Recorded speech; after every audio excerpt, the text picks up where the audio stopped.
From the nonpartisan Maddy Institute and the California channel at the state capitol, this is a Maddy Policy Brief. Welcome. What is Governor Brown proposing to be spent on California's highways and bridges in the next fiscal year? Our guest is Anthony Simbal, the Deputy Legislative Analyst at the Nonpartisan Legislative Analyst's Office. Welcome. Can you provide us some background on what the governor is proposing regarding transportation? Yeah, the governor for the coming year is proposing almost $18 billion for various transportation programs and departments, an increase of about $2 billion. A lot of that is actually for high-speed rail. The high-speed rail project the state is undergoing due to increased expenditures. What about for Caltrans specifically? I think I read it was around $10 billion. That's correct. And how much of an increase is that about? I thought I read it was like 2% or something. Does that sound about right? Not too big of an increase. Yeah, so it's still small. Correct. Inflation, I think, is even running a little more than that, so it might even be less than inflation. So we've got the state's highways and bridges. They're largely funded by a gas tax. Can you explain why that's beginning to cause some problems? We started a gas tax, I think, initially around 1923.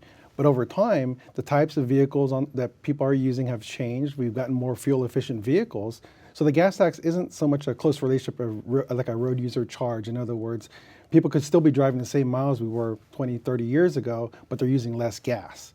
And at the same time, the needs of the highway system, construction costs have increased. So there's a greater mismatch between gas tax revenues and how much it costs to maintain the system. So people are getting out of their gas guzzlers. They're moving toward more efficient vehicles. Heck, some are even moving toward electric vehicles. Correct. And electric vehicles aren't paying any tax, right? Correct. So they're using the roads, and I thought I read somewhere about 80,000 vehicles, electric vehicles. So they're not paying any tax, and so that revenue is declining over time. Yet the population's increasing, and road mileage being driven.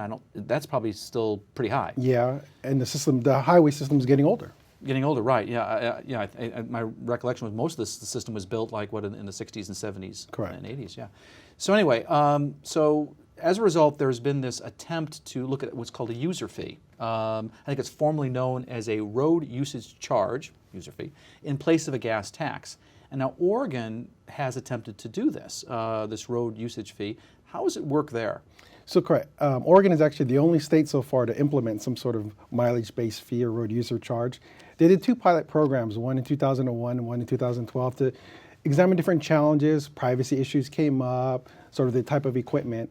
And then this coming July, they're actually going to implement it for the first time as an actual program on a small scale, mainly for sort of light vehicles. Yeah, so you said, but that was about an 11-year gap between the two studies? Yeah. That was a long time. Any reason why it took so long, or? I think it started at that time, but it took multiple years to get things going, to work out a lot of different kinks on. One big thing is the kind of equipment you use, right, and what information it tracks of an individual driver, which raises a lot of privacy issues. Right. I mean, I think it's one of the concerns of consumers is, I don't want you to know I don't want the government to know where I'm driving. But could the system also just be the miles driven, not necessarily That's where what you're driving? Oregon realized, and that's what they're going to implement this July, is just miles driven. So the government wouldn't be recording where you drove, it's just how many miles you've driven. And my recollection of the little that I've read on that is that Oregon's also giving consumers, voters, citizens, options on how they want to put down that number, whether it's a GPS system or they're going to write it down or whatever. Or your cell phone. Or your cell phone. And correct. Let me guess, an app. Yeah. Right? Yeah, for apps for everything. And I think what I read was they're talking about 1.5 cents per mile is the charge that they're looking at right now on the fee. Very interesting if they try to do that in California. Well, so the governor's proposed a feasibility study, right? And he wants to see, would such a user fee work in California? What do you think, what does the LAO think of the governor's proposal? So the legislature last year authorized the bill to establish this pilot program that the governor is now proposing funding for to test whether or not this would be a good alternative to the gas tax that we talked about earlier. The issues we raised are mostly about process. The legislature created this technical advisory committee to figure things out like the design, who's going to run the program, and the governor's proposal already assumes certain dynamics of the program before the advisory committee. Is the cart before the horse maybe the right way to look at this? So they're already saying, we're already doing this, the size of the sample, and how much money they're going to spend, and none of this has even been decided yet by the technical advisory committee. Correct. Oh, okay. So the LAO's got some issues with that. You're thinking you got the cart before the horse. Yeah, but we should test this because that's what the legislature approved. It's just a matter of the process. Okay, so it's a process issue. Let me switch gears a little bit. The governor's also proposing more money so Caltrans can have more projects that are shelf ready. You don't think that's necessarily warranted. Why is that?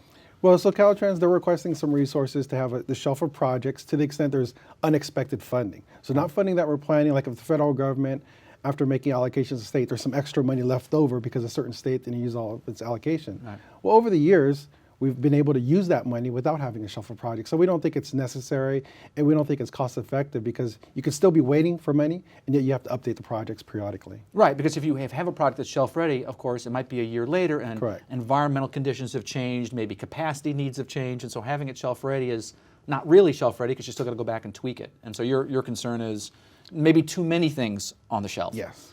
The governor's also put some money in the budget for transportation management systems, and those are things like traffic signals, ramp meters, highway advisory radios, closed-circuit TV cameras, all that kind of stuff.